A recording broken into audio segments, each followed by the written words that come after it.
Hello धुरंधरो, नमस्ते, राम राम। मैं हूं अमित चौधरी। स्वागत है आपके अपने यूट्यूब चैनल अमित सर जी के में। तो आज 13 अक्टूबर है और 13 अक्टूबर की प्रातः सुबह 6 बजे डेली करंट का तहलका आपके सामने आ चुकी है, जो कि मोस्ट इंपोर्टेंट हो जाते हैं हर क्वेश्चन को लेकर के। आपको पेपर के जिस भी पेपर की आप तैयारी कर रहे हैं उसके लिए मोस्ट इंपोर्टेंट है मेरे सभी के सभी क्वेश्चन। ठीक है, आइए शुरू करते हैं अपनी क्लास को और पॉइंट वाइज पढ़ते चलेंगे, जो कि मोस्ट इंपोर्टेंट क्लास होने जा रही है मेरी। ठीक है, तो अपने भाइयों को जैसे मैं बताता आया हूँ, अपनी बहनों को बताता आया हूँ कि जो भी पेपर आप जिस भी पेपर की आप तैयारी कर रहे हो, चाहे वो एसएससी रिलेटेड हो या फिर आपके सामने जैसे कि सीटेट भी लिखा हुआ है, bank, RBI, NDA defence related और पीसीएस तक की आपको सभी को जानकारी देता हूं अपने डेली करंट का तहलका के अंतर्गत। इसके अलावा विश्व स्तर पर मैं आपके जीके को स्ट्रॉन्ग करता हूं, जो कि मोस्ट इंपोर्टेंट है। मैं उसके लिए एक क्लास प्रॉपर तरीके से लेकर आता हूं। ठीक है, प्रातः सुबह 6 बजे मेरी क्लास शुरू हो जाती है। डेली करंट का तहलका आप देख सकते हो मेरे चैनल पर और निःशुल्क है सभी चीजें जीके के पोर्शन को लेकर के। ठीक है, अब शुरू करते हैं अक्टूबर के महत्वपूर्ण दिवसों के बारे में, जो कि मोस्ट इंपोर्टेंट है। 1 अक्टूबर वृद्ध व्यक्ति अंतर्राष्ट्रीय दिवस, 2 अक्टूबर अहिंसा दिवस, गांधी जयंती, लाल बहादुर शास्त्री जी की जयंती, 3 अक्टूबर विश्व प्राकृतिक दिवस, 4 अक्टूबर विश्व पर्यावरण दिवस, विश्व पशु कल्याण दिवस और विश्व शिक्षक दिवस 5 अक्टूबर को मनाया जाता है। वायुसेना दिवस 8 अक्टूबर को और विश्व डाक दिवस, राष्ट्रीय डाक दिवस 9 और 10 को मनाए जाते हैं दोनों। ठीक है, आगे मैं बता दूं 11 अक्टूबर को अंतर्राष्ट्रीय बालिका दिवस के रूप में मनाया गया और विश्व गठिया दिवस के बारे में आज जानेंगे, मोस्ट इंपोर्टेंट। और आज है 13 अक्टूबर, तो आज के दिन राष्ट्रीय आपदा न्यूनीकरण के लिए संयुक्त राष्ट्र अंतर्राष्ट्रीय दिवस मनाया जाता है। ये भी इंपॉर्टेंट है। आइए थोड़ा विश्व गठिया दिवस के बारे में बता दूं। गठिया दिवस का मतलब जैसे कि आपको कहीं पर भी दर्द हो रहा है, लाली हो रही है, सूजन हो रहा है, जोड़ हो रहा है, उन सभी चीजों को उनको जागरूक करने के लिए, उनकी रोकथाम करने के लिए ये विश्व गठिया दिवस मनाया जाता है। कब? 12 अक्टूबर को। ठीक है, जैसे मैंने लिखा है कि विश्व गठिया दिवस का उद्देश्य गठिया रोग संबंधित मस्कुलोस्केलेटल विकारों और उनकी रोकथाम के लिए के बारे में लोगों में जागरूकता पैदा करना है। इस वर्ष विश्व गठिया का विषय जो है यह आपके हाथों में है, आप कदम उठाएं। जोड़ों के आसपास लाली, दर्द जैसे मैंने बताया आपको, वो सभी इसके लक्षण होते हैं। और भारत में गठिया रोग संबंधित विकारों का अनुमान प्रसार लगभग 25 से 30% है। और इसमें 30% मरीज जो होंगे वो 65 साल से कम उम्र के रहेंगे, जिनको ये सभी गठिया बाय या कुछ भी दर्द वगैरह, जोड़ों में पेन होता है, ये सभी चीजें, अकड़न आती है, ये 65 साल के कम उम्र के मरीजों में पाया जाता है। गठिया रोग से बचाव के लिए लोगों को नियमित रूप से व्यायाम करना चाहिए, योग करना चाहिए। ठीक है, ये सभी चीजें इंपॉर्टेंट है, इन सभी पर ध्यान दोगे तो सभी। ठीक है, तो शुरू करते हैं। आज का फर्स्ट क्वेश्चन मोस्ट इंपोर्टेंट है। पहली बार चंद्रयान 2 और चंद्रयान 1 में फर्क मैंने आपको प्रॉपर तरीके से विश्व अफेयर में बता रखा है। तो चंद्रयान 2 जो कि हमारा भारत का है और 2019 में गया था, इसके बारे में बता दूं, चंद्रयान 2 ने चंद्रमा पर किसको प्रचुरता का पता चलाया, मतलब किसका, ये इंपॉर्टेंट है। सोडियम का, हाइड्रोजन का, हीलियम का, लिथियम का। तो सोडियम को प्रॉपर तरीके से इन्हें बताया है, पता लगाया है चंद्रयान 2 ने। इसके थोड़ा मैं हिंट्स दे दूं या पॉइंट वाइज बता दूं कि चंद्रयान 2 ऑर्बिटर पर एक्सरे स्पेक्ट्रोमीटर्स क्लास ने पहली बार चंद्रमा पर सोडियम की प्रचुरता का मानचित्रण किया है। यह शोध कार्य द एस्ट्रोफिजिकल जर्नल लेटर्स में प्रकाशित हुआ। इंपोर्टेंट है सभी पॉइंट जो मैं बता रहा हूँ। अध्ययन में पाया गया कि सिग्नल का एक हिस्सा सोडियम परमाणुओं की पतली परत से मिले और जो कमजोर रूप से चंद्र कोणों से जुड़े होते हैं। इससे पहले भारत के चंद्रयान 1 में एक्सरे फ्लोरेंस स्पेक्ट्रम, जिसको C1XS, इसकी फुल फॉर्म भी आपसे पूछ सकता है, ने एक्सरे में अपनी विशेषता रेखा से सोडियम का पता लगाता है। तो इसी प्रकार से इसने भी बता दिया है। ठीक है, वही इसी प्रकार से कुछ पॉइंट मैंने लिखे हुए हैं। और इस क्षेत्र को ही एसोस्फीयर कहा जाता है, ये भी इंपॉर्टेंट है, जो चंद्रमा की सतह से शुरू होकर हजारों किलोमीटर तक फैला हुआ है। ठीक है, इंपॉर्टेंट है। इस अध्ययन ने चंद्रमा पर सतह एक्सोस्फीयर बातचीत का अध्ययन करने के लिए एक नया मार्ग खोल दिया है। तो इम्पोर्टेंट है हमारे लिए भी और बहुत गर्व की बात है कि सोडियम का पता लगाया गया चंद्रयान 2 के द्वारा, ठीक है, जिसका संपर्क 2019 में छोड़ दिया था, ठीक है। तो उसने सोडियम का पता लगा लिया है। मैं बता दूं चंद्रयान 2 के बारे में, इसे 22 जुलाई 2019 को आंध्र प्रदेश के सतीश धवन अंतरिक्ष केंद्र के GSLV Mark 2 M1 द्वारा लॉन्च किया गया था। और चंद्रयान 2 के लैंडर रोवर के नाम है विक्रम और प्रज्ञान, ये भी इंपॉर्टेंट है। 7 सितंबर 2019 को इसके विक्रम लैंडर से संपर्क टूट गया है, ये सभी को पता ही होगी, ठीक है। तो चंद्रयान 2 ने किसका पता लगाया है, मतलब प्रचुर मात्रा में, वो है सोडियम का। नेक्स्ट क्वेश्चन पर चलते हैं, इंग्लिश वाले बच्चों के लिए ये रहे।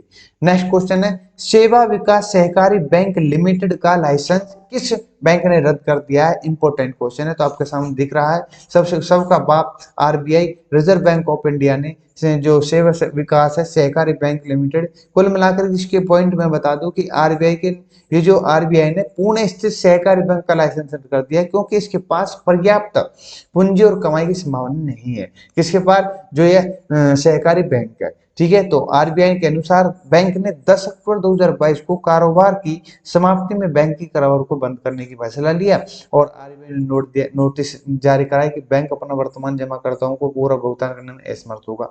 RBI ने 99% जमाकर्ता जमा बीमा और ऋण गारंटी निगम में से अपनी जमा राशि की पूरी राशि प्राप्त करने का हकदार है, ये भी कहते हुए ये तभी जाकर पर इसका लाइसेंस रद्द किया गया सहकारी बैंक का। आपसे पूछ सकता है, इंपॉर्टेंट क्वेश्चन है, अभी फिलहाल के करंट से रिलेटेड क्वेश्चन है, ठीक है। नेक्स्ट क्वेश्चन और भी इंपॉर्टेंट क्वेश्चन है मेरे भाइयों।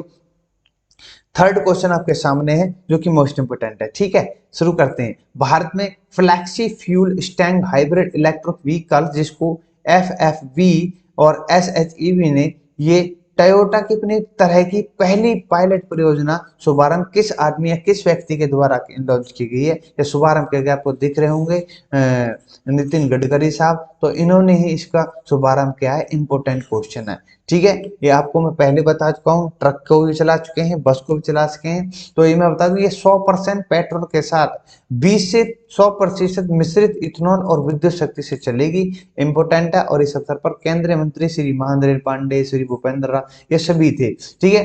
Toyota clyster motor private limited के उपाध्यक्ष श्री विक्रम क्लिस्टर और टयोटा क्लिस्टर मीटर के MD और CEO मसाकाजु योशीपुरा भी इस अवसर पर समित थे। वहीं पर अपने केंद्रीय मंत्री नितिन गडकरी ने कहा है कि आत्मनिर्भर भारत के लिए कृषि विकास दर में 6 से 8% वृद्धि की आवश्यकता है। कुल मिलाकर एनवायरनमेंट की बात कर दी यहाँ पर भी, ठीक है। किसने? अपने राज्य मंत्री नितिन गडकरी जी ने। उन्होंने कहा है कि इस पायलट परियोजना की सफलता से भारत में इलेक्ट्रिक वाहनों में इकोसिस्टम तैयार होगा, ठीक है। इंपॉर्टेंट है, अपने लिए नॉलेज की बात यहां से कर सकते हो आप प्रॉपर तरीके से, ठीक है। नेक्स्ट क्वेश्चन और इंपॉर्टेंट, ये निशान लगा लेना, बिल्कुल 101% पूछा जाएगा, ठीक है। जस्टिस DY चंद्रचूड़ भारत के अगले मुख्य न्यायाधीश होंगे। ये कौन से नंबर के जस्टिस होंगे? इंपॉर्टेंट है, 10वें, 40, 50, 60, तो ये 50वें होंगे जस्टिस, ठीक है, chief justice of India. Important question है, चंद्रचूड़ जी हैं। आइए थोड़ा इनके बारे में जिक्र कर दूं। भारत के मुख्य न्यायाधीश UU ललित ने अपनी उत्तराधिकारी में न्यायमूर्ति DY चंद्रचूड़ के नाम पर सिफारिश की है, ठीक है। इन्होंने UU ललित जो है अगस्त 2022 में 49वें CJI के रूप में कार्यभार संभाला था और 8 नवंबर को इनके सेवानिवृत्त हो गए हैं। 9 नवंबर को जस्टिस चंद्रचूड़ हो रहे हैं, मतलब 8 नवंबर को इनका कार्यकाल समाप्त हो रहा है। उसके बाद चंद्रचूड़ साहब आएंगे, 50वें मुख्य न्यायाधीश के रूप में शपथ लेंगे और 10 नवंबर 2024 के सेवानिवृत्त होंगे। प्रोटोकॉल के अनुसार कानून मंत्रालय सेवानिवृत्ति की नियुक्ति तारीख से लगभग 1 महीने पहले ही CJI उत्तराधिकारी सिफारिश करने के लिए लिखाता है, ये भी इंपॉर्टेंट। फिर मौजूदा CJI अपने उत्तराधिकारी की सिफारिश करने के लिए सरकार एक औपचारिक पत्र भेजता है। ये सभी चीजें इंपॉर्टेंट है। कुछ मैंने इसके आर्टिकल भी दे रखे हैं जो कि मोस्ट इंपॉर्टेंट है आपके लिए, ठीक है। ये कई बार मैं डिस्कस करता हूँ अपनी पॉलिटी के अंतर्गत। नेक्स्ट क्वेश्चन पर चलते हैं। कौन से संघ ने दुनिया के पहले सिग्नल चार्जर नियम को अपनाने के लिए मंजूरी देती है? यूरोपीय संघ, केंद्र संघ, जर्मनी संघ या अमेरिका संघ? तो आपको प्रॉपर तरीके से दिख रहा होगा झंडा। यूरोपीय संघ ने दुनिया के पहले सिंगल चार्जर नियम को अपनाने के लिए मंजूरी देती है। ये इंपॉर्टेंट है, ये क्वेश्चन आएगा ही आएगा मुझे लग रहा है, ठीक है। यूरोपीय संसद ने एक नियम को मंजूरी दी और यूरोपीय जो 2024 तक मोबाइल है, टैबलेट है, कैमरों के लिए एक चार्जिंग पोर्ट लगाया जाएगा। हालांकि इसमें लैपटॉप निर्माताओं के लिए 2026 तक इस छूट दे दी है। और सभी चीजें इंपॉर्टेंट है, ये इंपॉर्टेंट नहीं है, थोड़ा सा फालतू लग गया है। इसमें जो है कि वर्षों से विचार किया जा रहा है कि आईफोन और एंड्रॉयड उपयोगकर्ताओं की शिकायत से प्रेरित था, क्योंकि उन्हें अपने उपकरणों के लिए अलग अलग चार्जर पर स्विच करना पड़ता था। आपको पता होगी एंड्रॉयड में अलग सिस्टम लगता है और एप्पल में अलग लगता है, ठीक है, तो उसी को लेकर के इम्पोर्टेंट है। नए बदलाव के शेष चार्जर का अधिक से अधिक पुनः उपयोग होगा और उपभोक्ताओं के अनावश्यक चार्जर खरीद पर प्रतिवर्ष 250 मिलियन यूरो तक भी बचत करने में मदद मिलेगी। कुल मिलाकर इम्पोर्टेंट है, ये आपसे क्वेश्चन उठ सकता है, उन घुमा फिरा करके कुल मिलाकर आपको फंसाना है एग्जामिनर के थ्रू, ठीक है, और मैं फंसने नहीं दूंगा बिल्कुल 101%, ठीक है मेरे भाई। यूरोपीय संघ के राजनेता ने बड़े बहुमत से बदला पक्ष में मतदान किया, जिसमें 602 तो है अपने पक्ष में, मतलब इनके में, और केवल 13 मत जो विरुद्ध गए थे, ठीक है, ये सभी चीजें आपको जाननी चाहिए, ठीक है।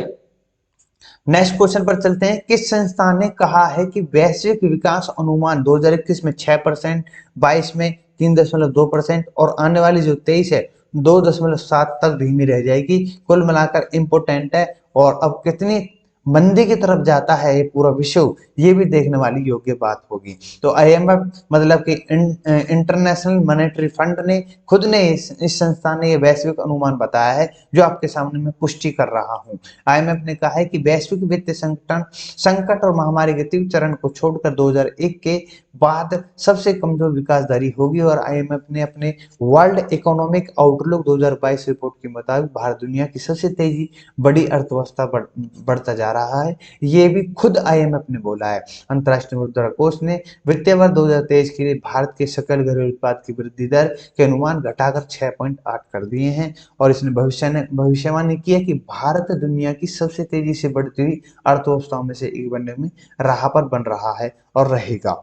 इसलिए आईएमएफ ने भविष्यवाणी एक और की कि भारत में मुद्रास्फीति अगले साल 4% के दायरे को छुएगी, और आईएमएफ के अनुसार वैश्विक मुद्रास्फीति के इस साल 9.5% के शिखर पहुंचने की संभावना है। वहीं 2024 तक धीमी होकर के 4.1% हो जाएगी, और अपना जो विश्व है धीमे दौर पर चल रहा है, और धीमी मतलब कि कुल मिलाकर कार्यकाल के अंतर्गत चल रहा है, और आने वाले समय में भी बहुत धीमी गति हो जाएगी, ठीक है। नागरिक उड्डयन मंत्री ज्योतिरादित्य एम सिंधिया ने किस शहर में चौथे हेली इंडिया शिखर सम्मेलन 2022 का उद्घाटन किया? सिंधिया साहब हैं, आप सभी को पता है इनके बारे में। तो ये चंडीगढ़, पांडिचेरी, लक्षद्वीप, श्रीनगर, तो श्रीनगर में इसका शिखर सम्मेलन का उद्घाटन किया।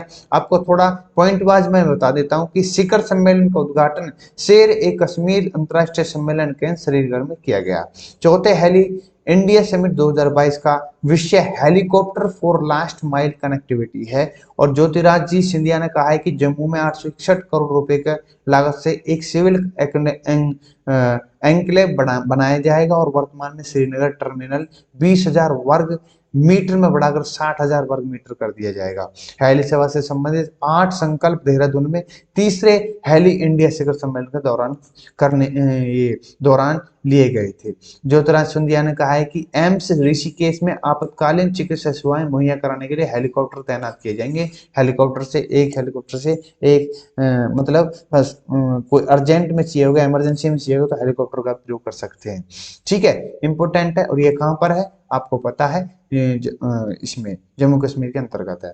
अब बता दूं, हेलीसेल पोर्टल एक ऑनलाइन पोर्टल है जिसका उपयोग सभी ऑपरेटरों द्वारा हेलीपैड पर लैंडिंग अनुमति प्राप्त करने के लिए किया जाता है। हेलीदेशा राज्य प्रशासन के लिए हेलीकॉप्टर संचालन पर मार्गदर्शन सामग्री है। ये सभी चीजें इंपोर्टेंट है, थोड़ा सा मुझे बताना था, इससे रिलेटेड आपको रिलेट करके चलोगे तो इंपोर्टेंट क्वेश्चन है।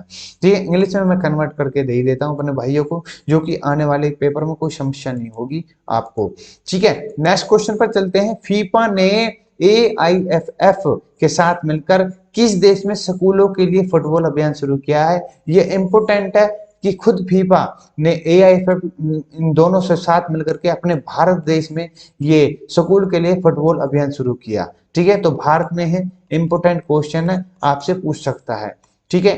बता दूं कि फुटबॉल फॉर स्कूल यूनेस्को के सहयोग से फीफा की एक पहल है, और यह अभियान भारत के 700 जिलों में शुरू किया जाएगा और इसे लागू करने के लिए नवोदय विद्यालय समिति नोडल एजेंसी होगी।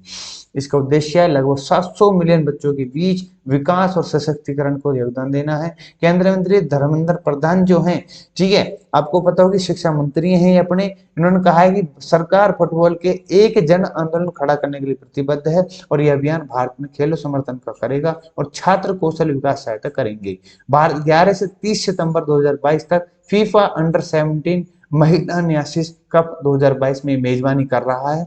आप सभी को इस चीज की भी पता होगी। वहीं मैं बता दूं फीफा फुटबॉल के लिए एक अंतरराष्ट्रीय शासी निकाय जिसे 1904 में स्थापित किया गया था, ये भी इंपॉर्टेंट क्वेश्चन है। ठीक है, आज का लास्ट क्वेश्चन आपके सामने है जो कि most important, second last question sorry. ठीक है, केंद्रीय पर्यावरण मंत्री ने किस शहर में सतत पर्वतीय विकास शिखर सम्मेलन XI, मतलब कि XI का मतलब क्या होता है, ठीक है, एक XI तो ये होती है और एक XI ये होती है, ठीक है, तो इंपोर्टेंट है कि इन कमेंट मुझे बताना कि उद्घाटन सत्र में भाग लिया है तो पांडुचेरी, अंडमान कश्मीर, लेह, तो ये लेह के अंतर्गत किया गया sustainable mountain develop summit SMDS, ये आपके सामने लिखा हुआ है सस्टेनेबल माउंटेन डेवलपमेंट समिट। ठीक है, आपको पूछ सकता है इसके बारे में कि सतत पर्वतीय विकास शिखर सम्मेलन 11 का आयोजन 10 से 12 अक्टूबर 2022 को किया जा रहा है, किया गया था, मतलब 3 दिन ये चला था और SDMS 11 का विषय सतत पर्वतीय विकास के लिए पर्यटन का उपयोग करना है। सतत पर्वतीय विकास का सम्मेलन भारतीय हिमालय क्षेत्र एक वार्षिक कार्यक्रम है और इसमें SMDS के हिस्से के लिए माउंटेन लेजिस्लेटिव मीट और इंडियन हिमालयन यूथ समिट का आयोजन किया गया था।